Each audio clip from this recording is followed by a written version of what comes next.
The Senate parliamentarian, essentially the chamber's rules referee, struck down key provisions of his so-called big, beautiful bill, saying they don't meet the strict standards to pass by a simple majority of 51 votes.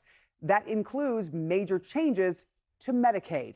And it puts the president's deadline to sign the bill by July 4th, just a week from now, of course, in jeopardy. CNN's Jeff Zeleny is at the White House this morning for us, I hope. Jeff, there you are. President Trump held an event to make his case, to try to push this bill through.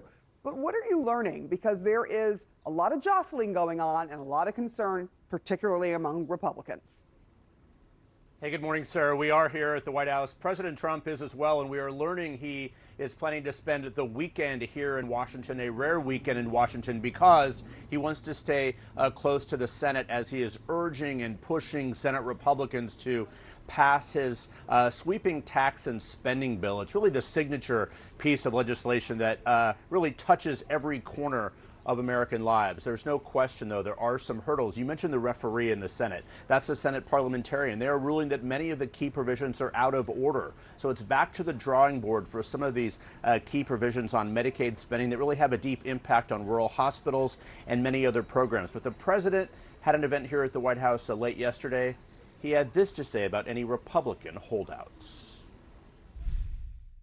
I shouldn't say this, but we don't want to have grandstanders where one or two people raise their vote. We vote no, and they do it to grandstand. That's all. Not good people. They know who I am, who I'm talking about. I call them out, but we don't need grandstanders.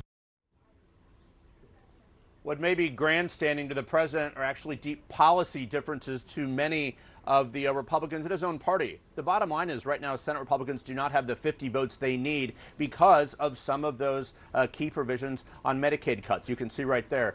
Several other things are also in this, but the debt ceiling increase, that is one huge part of all of this that is needed. But the reason for all of these cuts to many safety net programs is to find enough revenue to extend the Trump tax cuts. So that is what is at issue here, Sarah.